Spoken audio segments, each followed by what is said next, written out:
Hey guys, it's denzelworldpeace. So this is my first track breakdown video. I wanted to try one of these. I wanted to break down my new single, Like I Want You with Akacia that just came out.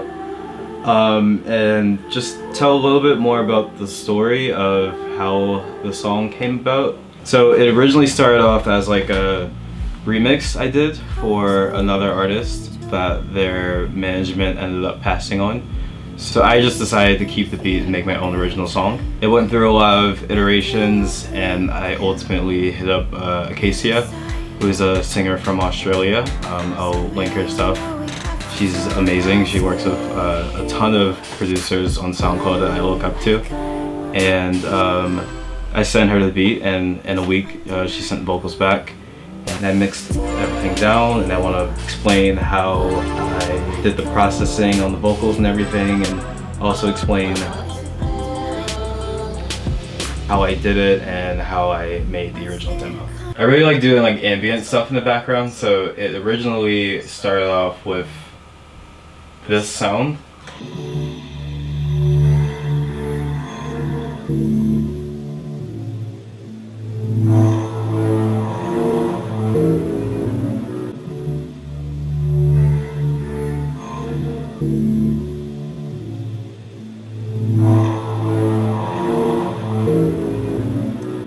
And the processing on that sample is just EQ, a little bit of delay, a lot of overdrive and more delay, and compression, just to make everything sound even.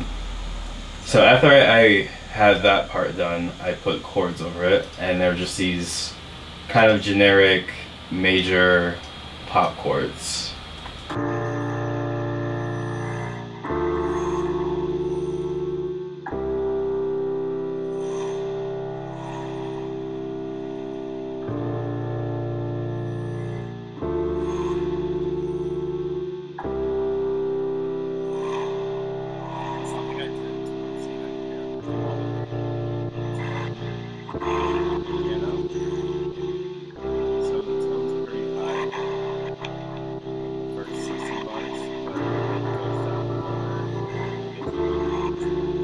Something I did towards the end here was automate the tone of the piano.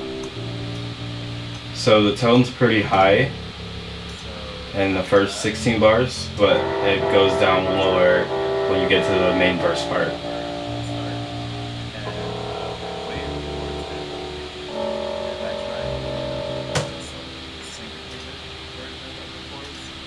So after that, I pretty much had the idea for a good start, and I played the chords in on MIDI, and then I tried to do a sort of syncopated version of the chords, and I ended up playing that on a brass synth that I found in Ableton.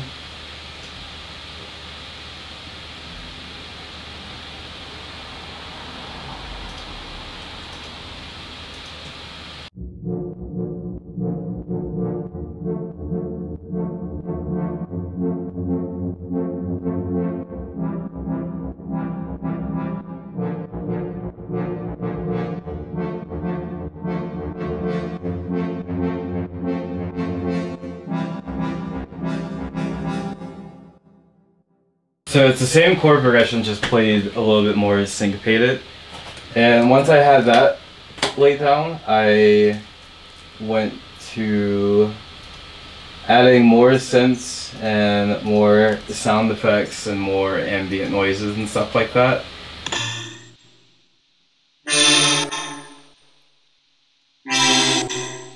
There's also this huge sort of like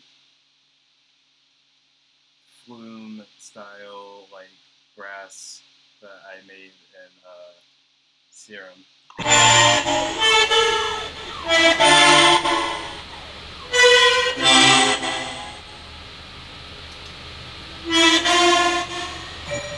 And then there's this little sound effect that I thought was fun. Sounds kind of like a laser.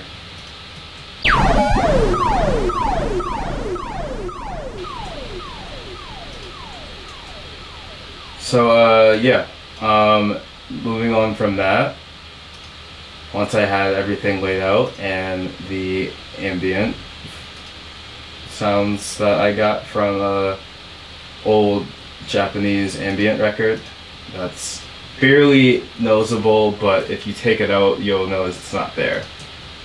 It's just a bunch of calming rain noises.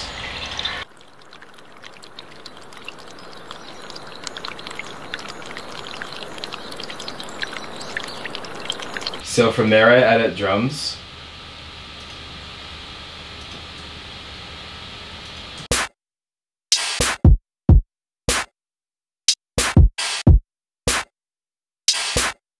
And there's not too much processing on the drums, just compression and a little bit of saturation. And I turned the bass up a little bit so the kick would hit harder. And altogether we have this as the original first demo.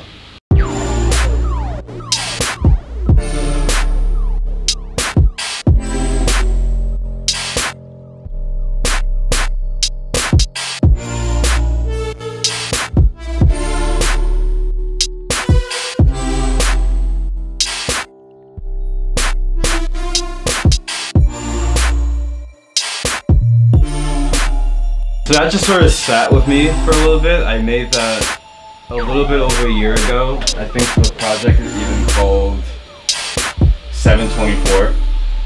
So I made that July in 2019. So I kind of sat with that, didn't really know what I wanted to do with it. And after I hit up this artist, I tried a few different ideas, and then I decided to put their acapella over the original beat and change things up a little bit. One of the things I added was some percussion from my Electron mono machine, which is really famous because it's what Sophie uses, and a lot of other electronic producers like Autechre use it too. But I used it to do these weird percussion hits in the first few bars.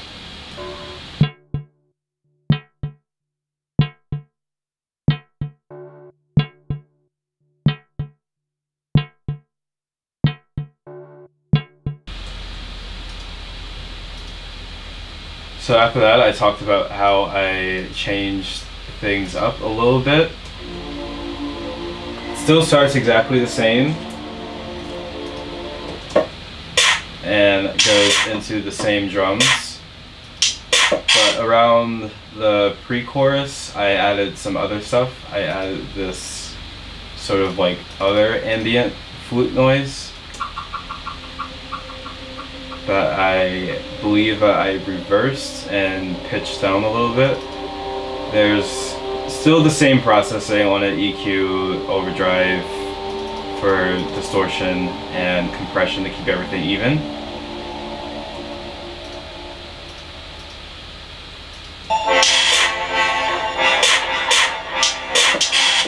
I also added the sound effect in it.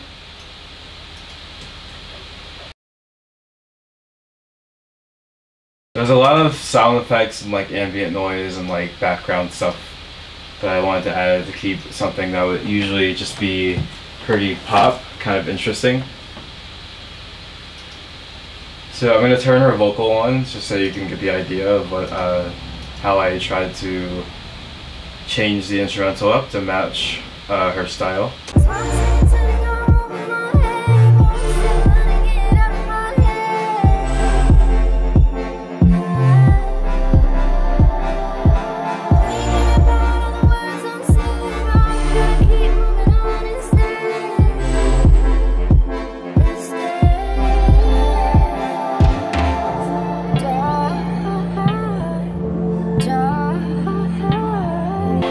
So that was the first iteration of the remix, and it went through a few more changes. One of my friends from Buffalo, Chris, he produces music under the name Elixir. He came over and he helped me sort of make it a little bit more pop and change some of the the sounds I made so that it'd be a little bit more like accessible and less experimental, but still really good. And I don't believe I have the project file for that demo because he works in Logic and I work in Ableton and that's on his computer. But I do have the MP3 of what we changed it to. And you'll notice it's the drums and overall structure and mixing of the vocal is completely different.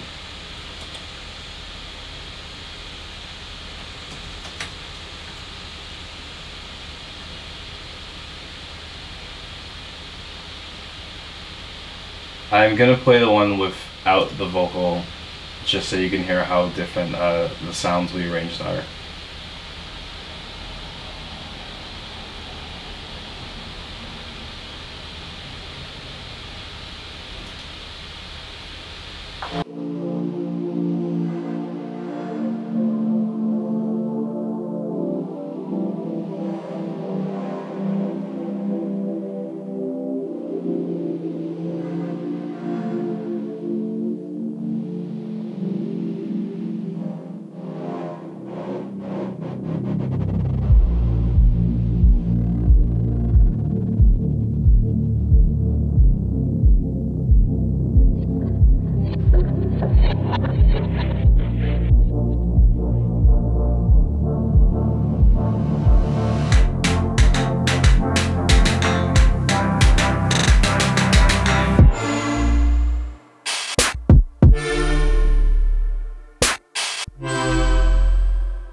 So I started the original demo in July and ended up sitting on the remix instrumental since about October. It wasn't up until now that I started shopping it around to people and asking them to sing on it. I emailed Akacia and she was totally down to sing over it and everything like that.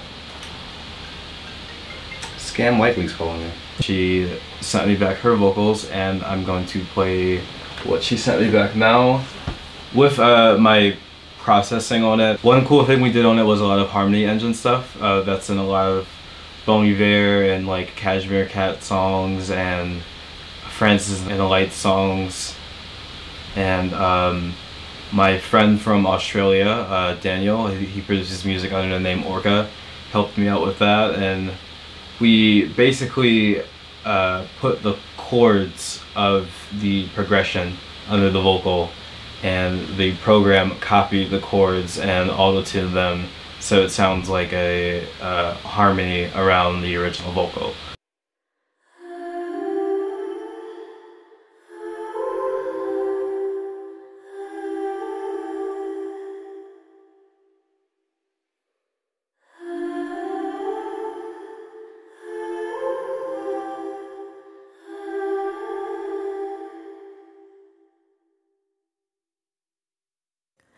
Colors move behind your eyes.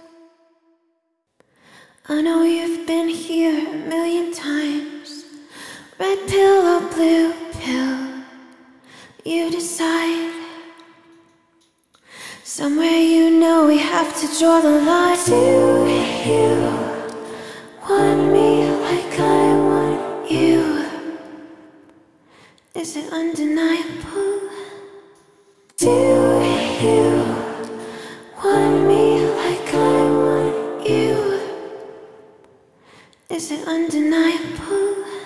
Okay, so the first thing I did when I got her original vocals was I used Isotope Nectar, which is a all-in-one vocal processing unit, and I don't believe I used any presets. I just sort of I added some pitch correction, de-essing, EQ, and I believe reverb. And I also added extra de-essing with Fab Filter, just to take the S noises off of her vocal. So my favorite part of the song is at the end, is where the beat completely just drops out and we have the harmony effect on her voice, and it's just that and all of the harmonies, no instrumental or anything like that. It's just her singing, and it sounds like there's 8 robot versions of Akacia singing together like a barbershop quartet. Colors move behind your eyes, calculating cruel but kind. If you're gonna spill the truth, just say it. My heart's full, but it's not blind. And that's how I made my first collab with Akacia. There are a lot of people involved with it, from the original idea, which I didn't think would start to be anything, but right now it's one of my favorite songs I've ever made, and I really appreciate you guys for watching, and I hope to do a lot more of these. So thank you guys.